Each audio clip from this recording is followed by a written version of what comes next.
Okay, everybody, welcome back to Congress. This is now Congress Part 2. It won't be divided into two parts. It's significantly shorter than the first one, than the one we did the other day. So let's go ahead and get started. So we're going to talk about one thing real quick. We call them caucuses. So it is a part of Congress. So what it is a caucus is a group of members of Congress who share some interests, some characteristics, some things that go together. And they're informal. They are totally informal. There's nothing set up in the rules. There's nothing set up in the Constitution or anything like that. It's just one of the ways that people with similar ideas and similar interests get together to try to promote those interests, generally to involve things like legislation or stuff like that, or maybe to stop legislation that might hurt their particular interest. And again, so they promote the interests around which they are formed. There's caucuses that deal with tobacco or various parts of agriculture or various parts of there's a Social Security caucus, and a caucus is about almost everything. I will post a link online or in the system on its learning to show you the caucuses that there are, at least that there were in the 116th Congress, and you will see there are hundreds of them, and most of them are things you will have never heard of. But it is quite interesting just to scroll through those, just to see what there is. Basically, you can, although we haven't done interest groups yet, we'll do that next semester. Basically, you can look at them as interest groups within Congress. And certainly they'll be the most powerful of interest groups because they're already there. They're kind of their own lobbyists. They can be based on all sorts of things, on characteristics, on race, on ethnicity, on region, on religion, on ideology, various economic interests. Again, you will see if you scroll through that list that I give you, you will see the unbelievable variety of different types of interests there are within Congress. Let's talk about congressional staff now. We talked about that the other day. Staff, they get each congressman or senator gets somewhere around 1.1 to 1.3 million dollars to pay for staff, to hire staff. Well, we're going to talk a little bit about what they do. So it's personnel that we're talking about here. House members generally have on average 15 to 20 staffers. Senators, because there's less of them and they tend to do more things, plus they have a state instead of a district to deal with, they have more, something like 40 or 50 each. And the individual senators sort of decide on their own, if they need fewer or if they need more. And what they do is something we call constituent service and casework. So this is where these are the people you would go to if you have an issue, and they really do work for you if they can. For instance, and it doesn't matter which party you belong to. If your representative is a Republican and you're a Democrat, this part generally doesn't matter. If you have an issue like, say, Social Security, you're on Social Security or something, and there's a snafu, there's a mix-up, and you didn't get your check deposited or something like that, you call your congressman's office or your senator's office, they're going to make it happen. All they have to do is pick up the phone and call Social Security and say, hey, get on this, and it will happen. It's one of the things that they do. They have a lot of power in that particular instance. So that's what we call constituent service, and that's what we call casework, helping the constituents out. And again, it really doesn't matter for them if you voted for them or not. So other things they do, they answer mail, which I'm not sure there's that much mail anymore, but certainly there's lots of email. There's website work. There's communication. They do all that stuff. If you write to your congressman or senator, and generally it's email these days, you will get an answer. Probably not from the congressman. You get something back from a staffer. It might be sort of a form letter even, but you should get something back. They are somewhat responsive because they know that if you do something for them, they might vote for you even if they didn't last time around. So a lot of these staffers work in the district. That's why they have them. So there's an office here. We all live in District 7 here. Representative Woodall, who's our representative, he's got an office here in District 7 where some of his staff works. Senators, one of the reasons why they have more staffers is because, say, Senator Perdue will have several offices around the state to help work with the constituents in various areas of the state. So it's a much bigger area than just a district. So they do need some more staffers too. Plus they do more work because there's fewer of them. So they do lots of what they do. They do the legislative work. They're the ones who meet with the lobbyists more than anybody else. They summarize bills. They draft legislation. They do the work because the congressman can't do all that stuff. But so they detail it to their staff. So staff is a big part of a congressman or a senator's work and workload. So we have to know Congress also has what we call staff agencies, and there's three that we have to be familiar with. So these are the three. First, they have something called the Congressional Research Service. That is administered by the Library of Congress, and it answers questions that members may have. All they have to do is call up or have their staffer call up Congressional Research Service and say, hey, I need an answer to this, and they will research it and get back to them as soon as they can. It is pretty nonpartisan in nature. All of these staff agencies are supposed to be. Some are a little less nonpartisan than others, but basically they do research work for Congress. The next one is called the GAO, the General Accounting Office. And accounting is a big idea here. Accounting means money, right? So they assist with oversight. They review the executive branch activities. They do audits.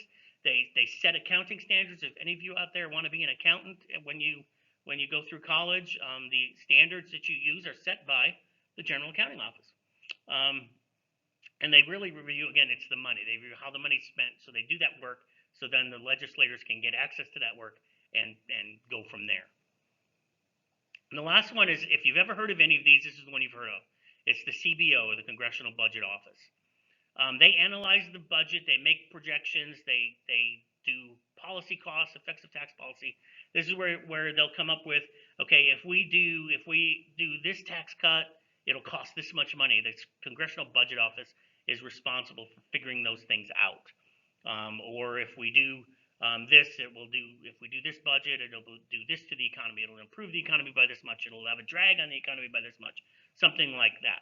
So again, that's probably the one you've heard of, if you've ever heard of any one of them, or if you hear about them in the future. It's probably the CBO that's the most common one you might hear about. Okay, moving on. Let's talk about the process really quick. So this is like I'm just a bill. What was that? The PBS. It's the learning thing. I can't remember what it was called. I just did it in lecture. But yeah, I'm just a bill, an ordinary bill, blah, blah, blah. So this is the process. Okay, so it starts with bills. Bills can be drafted by anyone. They are usually drafted by staff or by the lobbyists. The lobbyists and staff put together. That makes sense. It's not a bad thing that lobbyists do this, because lobbyists are the experts in the stuff that they might need done that the congressman is going to introduce into the hopper. However, getting to that point, bills can only be introduced by a member of Congress, a senator or a congressman, not by anybody else. It's done electronically these days. There used to be a box. I think they still have the box down in the well of the House, where if you dropped a bill into the hopper or the box, and then that means the bill was turned in to have work get started on. And it will go to a committee, or sometimes, depending on the subject of the bill, it might go to several committees that all have interests in certain parts of that particular bill.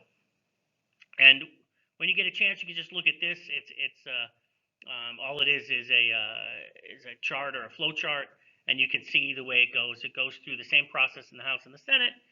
If there's any differences, we have to do that thing we did the other day, conference committee, right, to sort out those differences, and then it's got to go back, and then it can go to the president. The president can veto it or whatever. So this is just the normal everyday process. However, things have changed for big bills, and that's because of the political climate, say, in the past 20 years. Party leaders and others don't necessarily go to the committees at all. Sometimes they will just get together. The minority leader and the majority leader in the Senate will get together. Let's just formulate this. Let's get it done. We know what both sides want. We'll put it together and say, here, vote on it, without going through all of that process. Sometimes even the conference committees are avoided, and the leaders in each chamber negotiate. So the Senate majority leader might negotiate with the Speaker of the House and put something together that they know will pass each of their chambers. This is usually done for large things that we end up calling now omnibus legislation. That has led to this.